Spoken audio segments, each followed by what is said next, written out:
قانونی T V channel کے دوستوں کو منصف اوان ایڈوکیٹ کا لاہور سے سلام۔ دوستو، آج جو ویڈیو آپ کے ساتھ شیئر کرنے والا ہوں وہ دو اہم خبریں ہیں جو ٹی وی پہ ابھی چلی ہیں، اور ان دو خبروں کے حوالے سے آپ کے ساتھ ویڈیو شیئر کرنے لگا ہوں۔ جو ویڈیو سر آپ کے ساتھ میں شیئر کرتا ہوں، مجھے بڑی خوشی ہے کہ آپ کمنٹس کرتے ہیں، پازیٹیو نیگیٹو اس کا کوئی فرق نہیں پڑتا۔ آپ ہمیں گائیڈ لائن دیتے ہیں تاکہ ہم آئندہ کے لیے اس سے بہتر موویاں جو ہے نا آپ کے ساتھ پیش کریں، اور آپ لوگوں کو، عام لوگوں کو، سب کو ہم پھر خاص کو گائیڈنس ہمیں ملتی ہے۔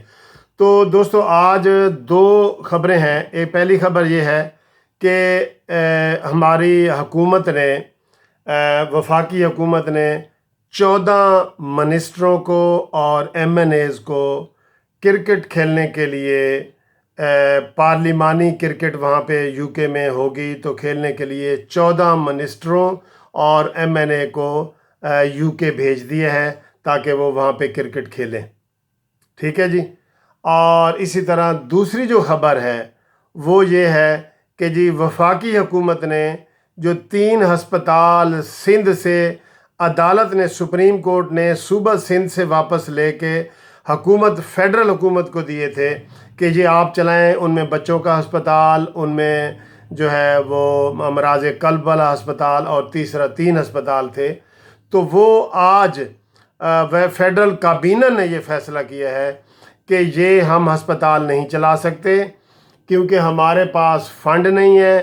اس لیے ہم سپریم کورٹ میں اپیل کریں گے، اور اپیل کر کے سپریم کورٹ کو کہیں گے کہ وہ اپنے فیصلے پہ ریویو کرے اور یہ ہسپتال واپس صوبائی حکومت کو بھیج دیے جائیں، سندھ کو، اور وہی چلائیں، کیوں کہ ہمارے پاس فنڈ نہیں ہے۔ صوبائی حکومت کو دیں گے کیونکہ مرکز کے پاس فنڈ نہیں ہے، اور فنڈ نہ ہونے کے لیے یہ 3 بڑے ہسپتال ہم جو ہے نا وہ فیڈرل حکومت نہیں چلا سکتی، اس لیے واپس سندھ حکومت کو بھیجے جائیں۔ ایک طرف تو دوستو یہ حال ہے، ہم سمجھتے ہیں کہ موجودہ حکومت مالی بحران کا شکار ہے اور وہ یہ ہسپتال بھی 3 نہیں چلا سکتی، تو پھر دوسری طرف یہ جو خبر آئی ہے کہ 14 منسٹروں کو اور ایم این اے کو، جن میں امین گنڈا پوری اور زلفی بخاری وغیرہ لوگ سارے شامل ہیں، وہ کرکٹ کھیلنے کے لیے بھیج دیا، اور کئی ہفتے وہاں وہ قیام کریں گے، 5 اسٹار ہوٹلوں میں رہیں گے، اور کروڑوں روپے وہاں پہ خرچ ہوگا۔ تو وہ فنڈ پھر کدھر سے آ گئے؟ اور وہ کوئی ضروری تو نہیں ہے کہ ہم وہ کرکٹ کھیلنے کے لیے پارلیمانی جو ایم این اے، ایم پی اے اور ہمارے منسٹر ہیں وہ کھیلنے جائیں۔ ابھی ہماری آج ہی کرکٹ کی ٹیم پاکستان کی جو ہے نا یو کے سے ہی واپس آ رہی ہے، وہاں ہم کھیلتے رہے ہیں۔ تو یہ کہ جی وہاں ہمارا آپس میں بھائی چارہ پیدا ہوگا اور آپس میں تعلقات بنیں گے، دوستیاں بنیں گی، اس لیے ہم نے یہ منسٹروں کی ٹیم بھیجی ہے، تو کیا یہ آپ کو ریزنیبل لگ رہا ہے؟ ایک طرف تو ہسپتال واپس کر رہے ہیں کہ ہمارے پاس فنڈ نہیں ہے، اور دوسری طرف ایک بالکل بیکار چیز، کرکٹ کھیلنے کے لیے آپ منسٹروں کو، 14 منسٹروں کو آپ نے بھیج دیا ہے۔ اور وہ آج جب میں نے دیکھا ایئرپورٹ پہ وہ سارے امین گنڈا پوری، ذوالفقار بخاری اور وہ لوگ جا رہے ہیں، تو کیا یہ کھلا تضاد نہیں ہے؟ ہماری حکومت کو چلے میں سمجھتا ہوں ہسپتالوں والی بات اگر ٹھیک ہے تو پھر دوسری بات غلط ہے، اگر دوسری بات ٹھیک ہے تو پھر ہسپتال والی بات غلط ہے۔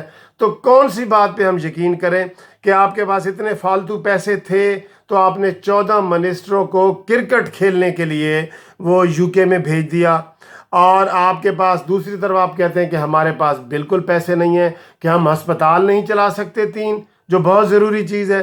تو دوستو یہ کھلا تضاد ہے۔ آپ اپنے اس کے اوپر کومنٹس دیں کہ حکومت کے یہ متضاد پالیسیاں کیا ہیں۔ مجھے تو یہ بالکل ہی عجیب بات لگی ہے، دونوں باتیں ہی عجیب ہیں۔ میں یہ کہہ رہا ہوں کہ فیڈرل حکومت یہ ہسپتال چلاتی، اور دوسری طرف یہ کہہ رہا ہوں کہ منسٹروں کو، 14 منسٹروں کو کرکٹ کھیلنے کے لیے یو کے نہیں بھیجنا چاہیے تھا۔ آپ کے کیا ویوز ہیں؟ کائنڈلی آپ بھی مجھے شیئر کریں۔ Thank you very much for watching this video.